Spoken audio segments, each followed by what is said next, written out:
Jhansi Bhopal rail मार्ग के बीच Lalitpur junction से 50 किलोमीटर की दूरी पर जिला टीकमगढ़ में कुंडेश्वर धाम स्थित है, जिसकी महिमा 13वें ज्योतिर्लिंग के रूप में मान्य है। समूचे उत्तर भारत में भगवान कुंडेश्वर की विशेष मान्यता है। यहाँ पर प्रतिवर्ष लाखों की संख्या में श्रद्धालु भगवान के दर्शन करने आते हैं। कुंडेश्वर स्थित शिवलिंग प्राचीन काल से ही लोगों की आस्था का प्रमुख केंद्र रहा है। यहाँ पर आने वाले श्रद्धालुओं द्वारा सच्चे मन से मांगी गई हर कामना पूरी होती है। कहा जाता है कि द्वापर युग में दैत्य राजा बाणासुर की पुत्री उषा जंगल के मार्ग से आकर यहाँ पर बने कुंड के अंदर भगवान शिव की आराधना करती थी। उनकी तपस्या से प्रसन्न होकर भगवान शिव ने उन्हें काल भैरव के रूप में दर्शन दिए थे। उनकी प्रार्थना पर ही कालांतर में भगवान यहाँ पर प्रकट हुए। कुंडेश्वर मंदिर के पुजारी जमुना प्रसाद तिवारी बताते हैं कि संवत 1204 में यहाँ पर धनती बाई नाम की एक महिला पहाड़ी पर रहती थी। पहाड़ी पर बनी ओखली में एक दिन वह धान कूट रही थी। उसी समय ओखली से रक्त निकलना शुरू हुआ तो वह घबरा गई। ओखली को अपनी पीतल की परात से ढककर वह नीचे गई और लोगों को यह घटना बताई। लोगों ने तत्काल ही इसकी सूचना तत्कालीन महाराज राजा मदन वर्मन को दी। राजा ने अपने सिपाहियों के साथ आकर इस स्थल का निरीक्षण किया तो यहाँ पर शिवलिंग दिखाई दिया।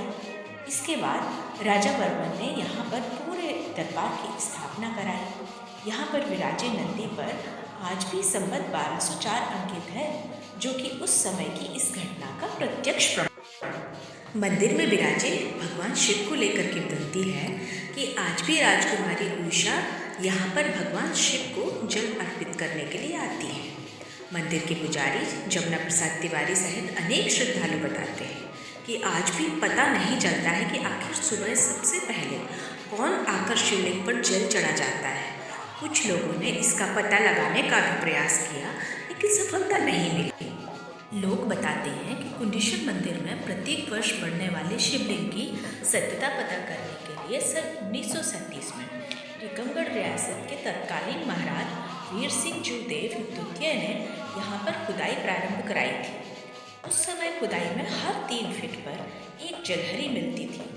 ऐसी 7 जलहरी महाराज को मिली, लेकिन शिवलिंग की पूरी गहराई तक नहीं पहुँच सके। इसके बाद भगवान ने उन्हें स्वप्न दिया और यह खुदाई बंद कराई गई। यह प्राचीन एवं सिद्ध स्थल है। कहा जाता है कि यह शिवलिंग प्रतिवर्ष चावल के दाने के आकार का बढ़ता है। इस मंदिर को लेकर आस्था है कि इस स्थान को 13वें ज्योतिर्लिंग के नाम से जाना जाता है।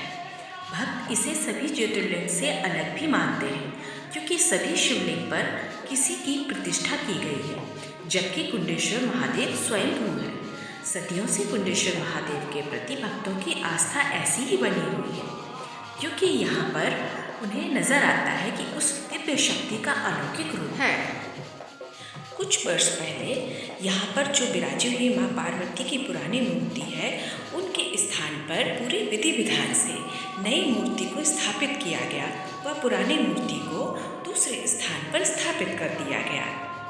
यह विधान जिन पंडित जी के द्वारा करवाया गया था, तत्काल उसी रात्रि ही उन पंडित जी की धर्मपत्नी का तुरंत ही स्वर्गवास हो गया था। स्वयंभू भोले भंडारी शिवलिंग के रूप में साक्षात यहाँ विराजमान है। इनकी अद्भुत महिमा है, जो प्रतिवर्ष चावल के दाने के आकार में यहाँ हर वर्ष बढ़ते हैं। कई वर्षों से यहाँ यूं ही निरंतर अखंड राम नाम संकीर्तन धूम गूंज रही है, जिसकी वजह से यहाँ आध्यात्मिक चेतना के स्तर को स्पष्ट रूप से अनुभव किया जा सकता है। कुंडेश्वर यमधार नदी के तट पर स्थित है, जो कि बुंदेलखंडी क्षेत्र में आता है। बुंदेलखंडी बोली में ओखली को कुंडा कहा जाता है, इसीलिए यहाँ का प्राचीन नाम कुंडादेव व प्रचलित नाम कुंडेश्वर हुआ। 13 दिन का मौन व्रत धारण किए हुए मौनिया की टोलियाँ भिन्न भिन्न गाँव से आकर दिवाली को यहाँ एकत्रित होकर सामूहिक लोक नृत्य मौनिया का समापन करते हैं एवं अपना मौन व्रत खोलते हैं। मौनिया लोक नृत्य परंपरा क्या है, यह हम अपने अगले किसी वीडियो में लेकर आते हैं।